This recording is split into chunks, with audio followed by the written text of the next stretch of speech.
Silghat town থেকে journey শুরু করি কলকাতা পর্যন্ত।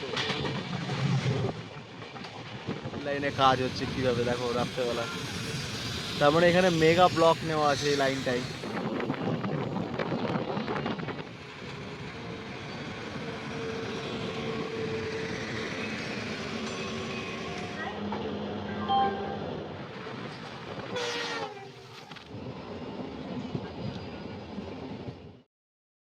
আজকে সিলঘাট টাউন থেকে জার্নি শুরু করি কলকাতা পর্যন্ত। কোন ট্রেনে যাচ্ছি? 13182 সিলঘাট কলকাতা উইকলি এক্সপ্রেস। যে ট্রেনটা প্রতি মঙ্গলবার সিলঘাট টাউন থেকে দুপুর 1:50 ছাড়ে, পরের দিন সকাল 6:10 মালদা, সেই দিনই দুপুর 12:30টার সময় কলকাতা। তাহলে এই যে ভাই, আজকে জার্নি শুরু করছি আসামের নওগাঁ জেলার সিলঘাট টাউন থেকে। চলো। আর সিলঘাট টাউন হচ্ছে একটা মেন জায়গা যেখান দিয়ে তোমরা খুব ইজিলি কাজিরাঙা ন্যাশনাল পার্ক যেতে পারবে। এই সিলঘাট টাউন থেকে কাজিরাঙা ন্যাশনাল পার্কের দূরত্ব মাত্র 64 কিলোমিটার। স্টেশনে তোমরা কিন্তু প্রপারলি কোনো সুযোগ সুবিধা পাবে না, পানীয় জলের পর্যন্ত ব্যবস্থা নাই। আমি এই ট্রেনটাতে করে সকালে এসেছি, আবার এই ট্রেনটাতে করে ব্যাক করব। চলো। সিলঘাট টাউন 1175 কিলোমিটারের পুরো জার্নিটা আমার সাথে উপভোগ করবে, কেননা জেনারেল ক্লাসে জার্নি করছি আমি। তো দেখবে একটা জিনিস, জেনারেলে কেউ নেই, আমি একাই ট্রাভেল করছি। দেখা যাক কোথায় এই ট্রেনটা আবার ভর্তি হয়। চলো। এরপরে তো আমাদের পরবর্তী স্টপেজ আছে বললাম জকলবান্দা, আর অন টাইমেই কিন্তু আমাদের ডিপারচার হয়েছে। আর এই সাইডের ওয়েদারটা এত সুন্দর কি বলবো তোমাদের। পৌঁছে গেলাম আমরা প্রথম স্টপেজ জকলবান্দা। মানুষজন সব কীভাবে দৌড়তে দৌড়তে আসছে দেখো।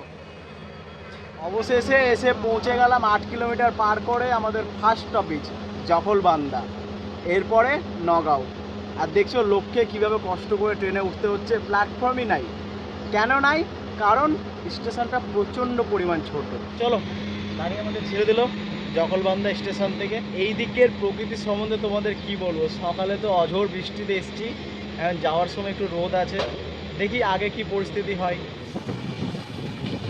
দেখো এক ধাক্কায় পরিস্থিতি কেমন পাল্টে গেল, মেঘ আকাশ হয়ে গেল চারপাশটা। কালকের মতো আজকেও যদি আবার সেরকম বৃষ্টি হয় তাহলে তো জার্নিটার 4 চাঁদ লেগে যাবে। দেখি আমার ভাগ্যে কি লেখা আছে। এই দেখো আমরা পার করছি সালনা স্টেশন, আর এদিকে কিন্তু বৃষ্টি হয়েছে, মনে হয় আগে বৃষ্টি হতে পারে। 47 কিলোমিটার পর আমাদের পরবর্তী স্টপেজ ছিল নওগাঁও। আর দেখো পৌঁছে গেলাম 47 কিলোমিটার পার করে থার্ড স্টপেজ নওগাঁও। সামনের কম্পার্টমেন্টটাকে এতটা টেনে নিয়েছে যে রেল গেট পর্যন্ত পেরিয়ে চলে আসলাম আমরা। কোথায় স্টেশন থাকলো নওগাঁও স্টেশন, আর কোথায় এসে দাঁড়ালাম আমরা ভাবা যায়। অবশেষে দুপুর 2:57 আমাদের গাড়ি ছাড়লো নওগাঁও স্টেশন থেকে, এরপরে চাপড়ামুখী জাংশন। সেখানে গিয়ে আমরা মিলিত হয়ে যাব গুয়াহাটি লামডিং সেকশনের, যে লাইনটা আগে ডিব্রুগড়ের দিকে যাচ্ছে। চলো, পৌঁছে গেলাম আমরা চাপড়মুখী জংশন। অবশেষে 3:27 পৌঁছে গেলাম চাপড়ামুখী। চলো, আমাদের অ্যারাইভেল হচ্ছে চাপড়ামুখীতে। 3:28 এসে পৌঁছালাম চাপড়ামুখী। অবশেষে দুপুর 3:28 আমরা পৌঁছে গেলাম চাপড়মুখী জাংশন। আর সরি, আমি উচ্চারণটা একটু ভুল করেছিলাম, চাপড়ামুখী বলছিলাম, ওটা চাপড়মুখী জংশন হবে। চলো, এরপরে জাগি রোড, তারপরে গুয়াহাটি। বেরিয়ে গেলাম বিকেল 3:32 চাপড়মুখী জংশন থেকে। এরপরে তো আমাদের পরবর্তী স্টপেজ আছে জাগি রোডে। আর এটা একটা পুরো কার্ভের মধ্যে আছে স্টেশনটা, বাম্পার লাগছে দেখতে। এদিকে তো সকালবেলা বৃষ্টি হয়েছিল, তোমরা হয়তো আমার আগের ভিডিওটা দেখেছো। এই সাইডে কিন্তু সকালবেলা প্রচণ্ড পরিমাণ বৃষ্টি হচ্ছিল, এখন দেখো রোদ উঠে গেছে একদম। কিছু স্টেশন পার করছি, আর এদিকের ওয়েদারটা এত সুন্দর না কি বলবো তোমাদের, চারপাশে পাহাড়, নেচারে ভর্তি। পৌঁছে গেলাম আমরা জাগি রোড। দুপুর 4:01 আমরা এসে পৌঁছে গেলাম জাগি রোড স্টেশন। চলো, এরপরে আমাদের পরবর্তী স্টপেজ গুয়াহাটি। এই জাগি রোড থেকে গুয়াহাটি পর্যন্ত একটু পাহাড়ি এলাকা আছে, একটু দেখাবো তোমাদের। তারপরে গুয়াহাটির পরে কামাখ্যা, তারপরে সন্ধ্যা লেগে যাবে বঙ্গাইগাঁও। আর কোচবিহারে গিয়ে আমাদের লোকোমোটিভ কিন্তু চেঞ্জ হবে ডিজেল থেকে ইলেকট্রিক। 3 মিনিট দাঁড়ানোর পর গাড়ি আমাদের ছাড়লো জাগি রোড থেকে। এরপরে তোমাদের সাথে দেখা করছি গুয়াহাটিতে। এই জাগি রোড থেকে গুয়াহাটি পর্যন্ত 57 কিলোমিটার, একটা আলাদাই অপরূপ দৃশ্য এই রুটটার। আমি যে কেন এতদিন আসামের দিকে আসিনি, উত্তর পূর্ব ভারত ভ্রমণ করিনি, এখন আমার আফসোস হচ্ছে। এতদিন পুরো ভারত ভ্রমণ করেছি, তোমাদের সব জায়গা দেখিয়েছি, ভারতের বিভিন্ন বিভিন্ন জায়গাগুলো দেখিয়েছি আমি। এমন কোনো রেল রুট নাই যেগুলো বাদ রেখেছি। দেখো এদিক থেকে একটা আর্মি স্পেশাল ট্রেন চলে গেল। আর যাই বলো, আসামের দিকের ওয়েদারটা মারাত্মক, কখনো বৃষ্টি, কখনো রোদ, পাহাড়ি এলাকার লোকেশন, মন মুগ্ধ হয়ে যাচ্ছে আমার। এইগুলো দেখে আমার কাশ্মীরের স্মৃতি মনে পড়ে যাচ্ছে। তোমরা যারা যারা এখনও পর্যন্ত আমার কাশ্মীরের ভিডিওটা দেখোনি, দেখে নিও। ওটা কিন্তু হিন্দিতে আছে, বাংলাতে নেই। আর একটা বাংলাতে কভার করেছি, কিন্তু ওটাতে সাউন্ড কোয়ালিটি অতটা ভালো নেই, যার জন্য আমি তোমাদের কাছে ক্ষমা চেয়ে নিচ্ছি। ভিডিওটা আগামীকাল আমি আপলোড করব, তোমরা সবাই দেখে নিও, কিন্তু মিস করো না। আর দেখতে দেখতেই আমরা এসে পৌঁছে গেলাম নারেঙ্গি স্টেশন। এখানে কিন্তু গাড়ি আমাদের স্লো হয়ে গেল প্রচুর, আর দাঁড়িয়েও গেল। আমার দাঁড়িয়ে আছে নবেঙ্গি বলে একটা স্টেশনে, আর আমি হচ্ছি এদিকে দোকানে খাবার নিতে দাঁড়িয়ে আছে দেখো। আর আমি গেছিলাম ওই দিকের দোকানটাতে খাবার নিতে। চলো উঠি আবার।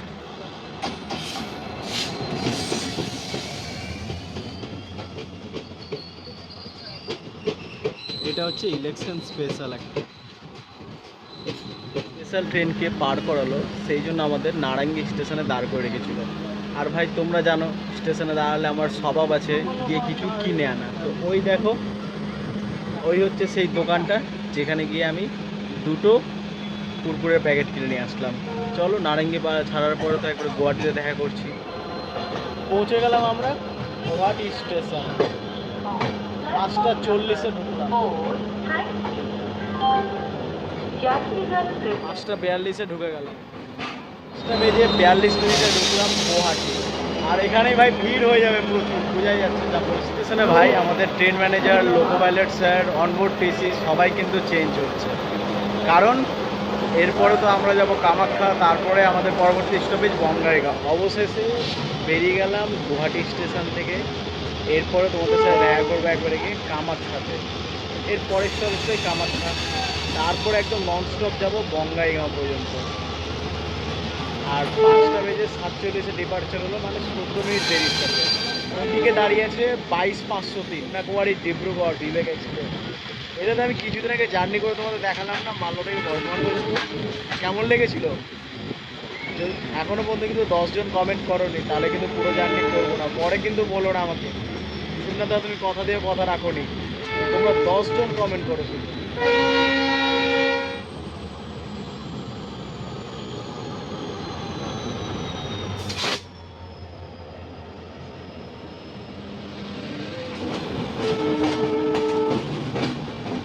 প্রচুর ভিড় আছে ভাই বিবেকে। চলো এরপরে তো 6 কিলোমিটার পর আমাদের পরবর্তী স্টপেজ কামাখ্যা জংশন। কামাখ্যাকে জংশন বলা এই কারণে, এখান থেকে একটা রুট চলে যাচ্ছে রাঙ্গিয়ার দিকে। অবশেষে সন্ধ্যে 6:15 এসে পৌঁছে গেলাম কামাখ্যা জাংশন। কামাখ্যাকে জংশন বলা হয়, এখান থেকে একটা রুট চলে যাচ্ছে রাঙ্গাপাড়া নর্থের দিকে, মানে রাঙ্গিয়ার দিকে। মা কামাখ্যার মন্দির দর্শন করতে যেতে চাও তাহলে কিন্তু এই কামাখ্যা স্টেশন থেকে খুব কাছে পড়বে সেই মন্দিরটা। আমার তো কোনোদিন সেই সৌভাগ্যটা হয়নি, তো তোমাদের যদি ভালোবাসা পাই আমি কিন্তু অবশ্যই একবার কামরূপ কামাখ্যা মন্দিরে দর্শন করে আসবো। চলো এরপরে পরবর্তী স্টপেজ বঙ্গাইগাঁও। 2 মিনিট দাঁড়িয়ে ছিল গাড়ি, ছেড়ে দিল, এবার উঠা যাক। এরপরে বঙ্গাইগাঁও দেখা করছি। অবশেষে সন্ধ্যে 6:18 আমাদের ডিপার্চার হলো কামাখ্যা জংশন থেকে। এরপরে তো আমাদের পরবর্তী স্টপেজ আছে একবার বঙ্গাইগাঁও। এরপরে আমরা পুরো 176 কিলোমিটার নন স্টপ যাব। গোয়ালপাড়ার টাউনেও কিন্তু আমাদের কিন্তু কোনো স্টপেজ নেই। গাড়ির প্রায়োরিটি এবার হয়তো অনুভব করতে পারবো। আর রাত হয়ে গেছে না, ওই জন্য আর বাইরের দিকে কিছু ঠিকঠাক দেখতেই পাচ্ছি না। যেহেতু ইঞ্জিনের সামনে আছি, সেই জন্য লোকোমোটিভটারই দর্শন হচ্ছে। আর দেখো দেখতে দেখতেই আমরা এসে পৌঁছে গেলাম 9:02 গোয়ালপাড়ার টাউন স্টেশন। গাড়ি এখানে এসে দাঁড়িয়ে গেল। অবশেষে তাহলে কামাখ্যা ছাড়ার পর গাড়ি আমাদের ওই আস্তে আস্তে আস্তে আস্তে আস্তে সবে এসে গোয়ালপাড়ার টাউন স্টেশনে পৌঁছালাম। গাড়ি কিন্তু আমাদের 44 মিনিটের কাছাকাছি লেট। এই গাড়িটা তো গুয়াহাটি কামাখ্যা, জাগি রোড, এই তিনটে স্টেশনেই পুরো ফুল হয়ে গেছে। তো জেনারেলও অবস্থা প্রচণ্ড এতটাই খারাপ যে দরজার কাছে মানুষকে এখন বসে যাত্রা করতে হচ্ছে। আমি যেহেতু সিলঘাট থেকে উঠেছি, তাই একটা সিট পেয়ে গেছি, সিঙ্গেল সিটের সিট ছিল। চলো এরপরে দেখি গাড়ি আমাদের কখন গিয়ে ঢুকে নিউ বঙ্গাইগাঁও। আর এই ট্রেনে তোমরা যদি ভাত নাও, পনিরের সবজি নাও, 150 টাকা নেবে ভাই।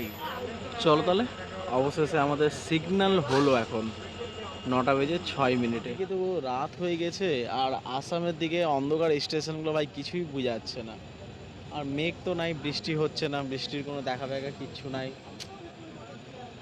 চলো বেরোলাম গোয়ালপাড়া টাউন থেকে।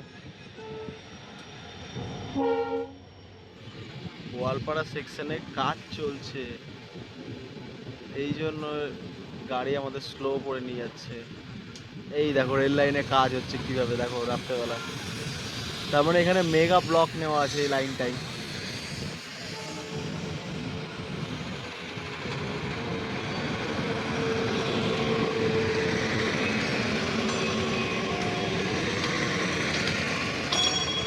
কত দ্রুত গতির সাথে দেখো কাজ হচ্ছে।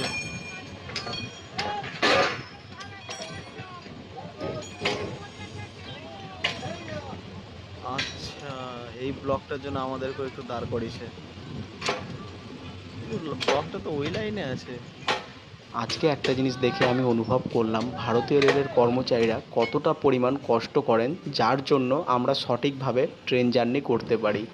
দেখো আমরা এখন পার করছি ব্রহ্মপুত্র নদীর উপরে নির্মিত রেল কাম রোড ব্রিজ, যেটা গোয়ালপাড়া ছাড়ার পরে পড়ে।